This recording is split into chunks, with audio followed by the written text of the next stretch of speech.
ప్రకృతి నేస్తాలైన శ్రీరుద్ర వారి మట్టి గణేశ విగ్రహాలు ఇప్పుడు అన్ని రత్నదీప్ స్టోర్స్ లో లభ్యం. త్వరపడండి. వరద బాధితుల్ని ఆదుకోవడం 6 నిమిషాల వీడియో ఇంట్లో కూర్చొని పంపించారు.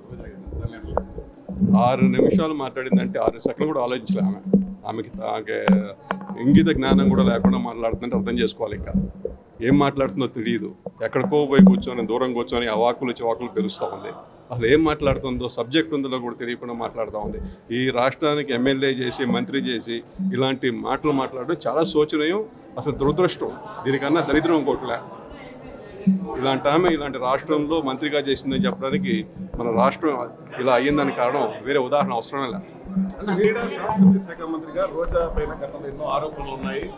గవర్నమెంట్ మీది ఆమె జైలు పంపించే అవకాశాలు ప్రచారం కూడా జరుగుతుంది. నిజంగానే ఒక్కొక్కరు 5 నంది కంపెనీషన్ అరెస్ట్ చేశారు. రోజా కూడా అరెస్ట్ చేసే అవకాశం ఉంటుంది. ఖచ్చితంగా 3,500 రూపాయలు బ్యాట్ గవర్నమెంట్ కొని 350 రూపాయలు బ్యాట్ సరఫరా చేస్తే ఖచ్చితంగా స్కామ్ కాకపోతే ఏమంటారండి?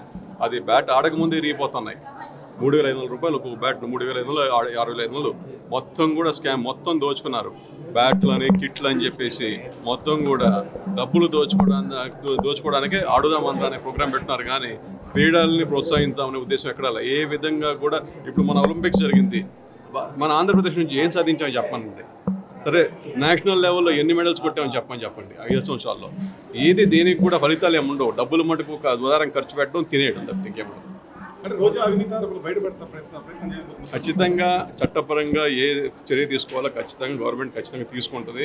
తప్పు చేసినోడు ఎవడు తప్పించుకోవడానికి అవకాశమే లేదు. ఆమె చేసిన స్కాములు కానీ, దోపిడీలు కానీ, భూ కబ్జాలు కానీ, లంచాలు కానీ అన్నీ కూడా కాలం ఖచ్చితంగా బయటకు వస్తాయి. ఎన్నికలకు ముందు నుంచి ఈ విషయం చెప్తున్నారు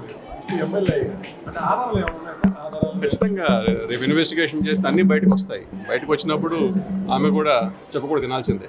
సుమన్ టీవీలో మీ పర్సనల్ అండ్ బిజినెస్ ప్రమోషన్స్ కోసం కింది నెంబర్కి కాంటాక్ట్ చేయండి.